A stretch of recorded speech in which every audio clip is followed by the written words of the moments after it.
पाटधारी है और ऊंचे से ऊंचे पद पाने वाला है। बाकी जो सतयुग में नारायण बनते हैं वो सब उतरती कला के बनते हैं। पहली गद्दी से ही दृष्टि का सुख भोगते भोगते शक्ति क्षीण होती रहती है और कलाएं नीचे गिरती रहती है। परंतु संगम युग में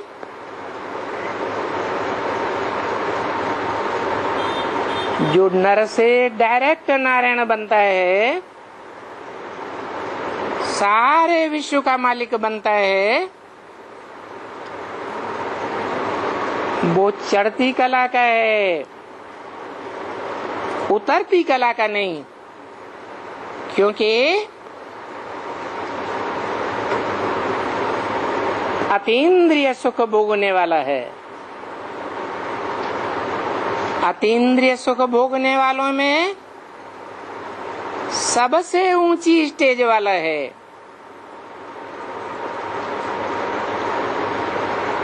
अतीन्द्रिय सुख का मतलब ही है इंद्रियों से अतीत। उसकी यादगार मंदिरों में दिखाई जाती है। शिवलिंग, जो लिंग है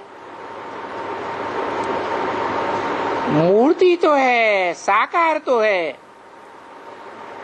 परंतु उसको इंद्रियां नहीं दिखाई जाती। क्योंकि इंद्रियातीत है।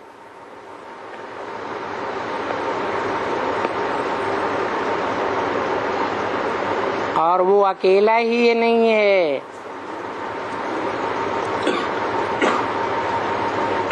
ज्ञान सूर्य शिव उनके बच्चों का पूरा सूर्यवंशी परिवार है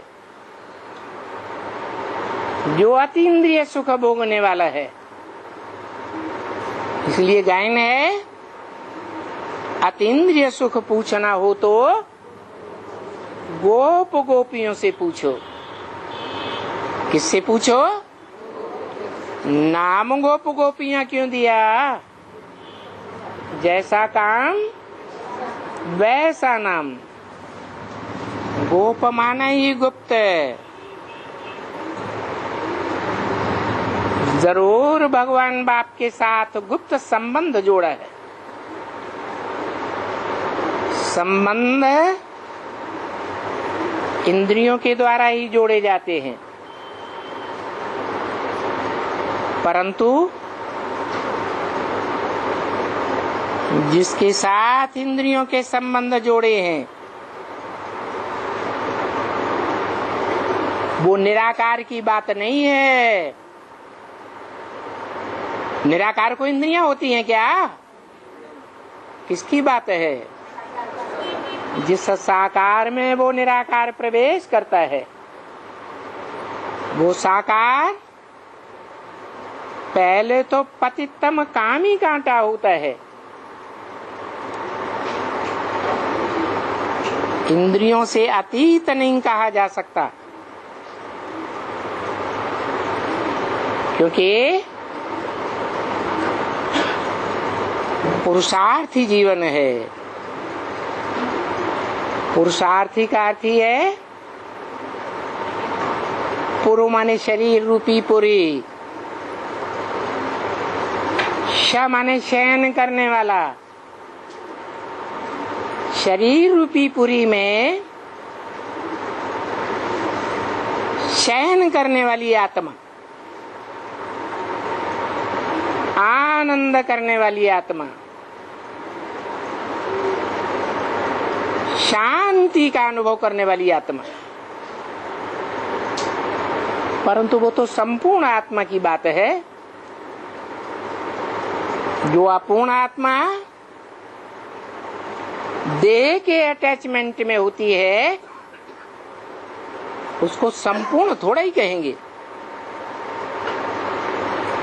तो जिस पतितम कामी कांटे में सुप्रीम सोल प्रवेश करते हैं वो संपूर्ण है पहले पहले या अपूर्ण है? अपूर्ण है।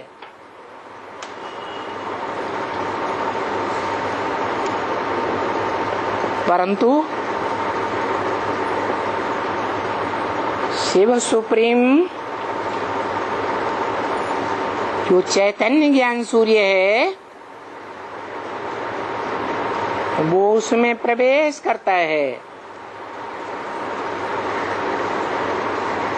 वो आत्मा जो पतितम कामी कांटे वाली आत्मा है वो भी ज्ञान के लाइट के संसर्ग संपर्क संबंध में आती है।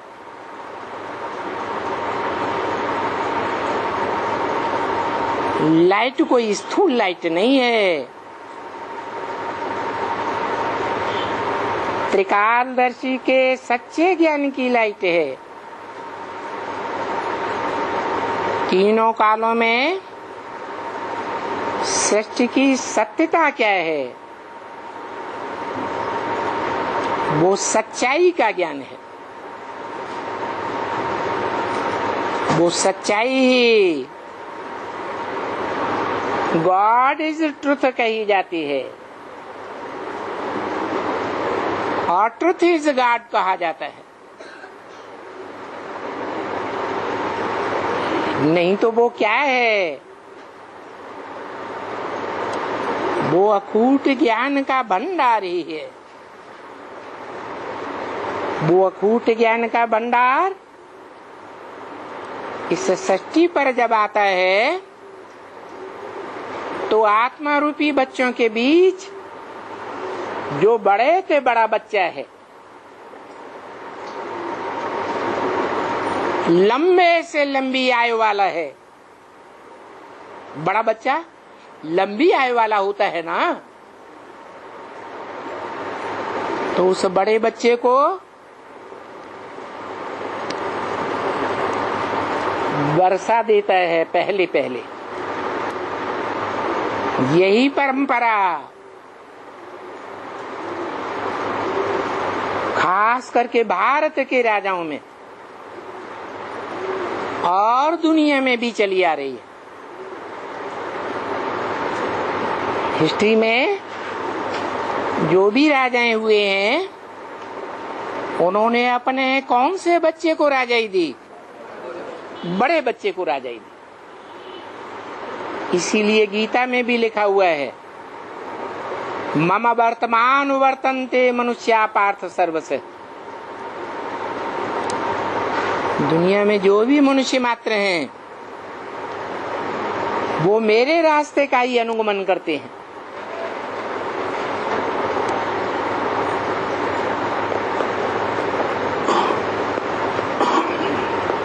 सुप्रीम सोल बाप ने जो परंपरा चलाई उसी परंपरा पर चलते आ रहे। ये तो रही आत्माओं और आत्माओं के बाप की बात और आत्मा रूपी बच्चों की बात और आत्मा रूपी बच्चों में जो बड़ा बच्चा है उस बच्चे की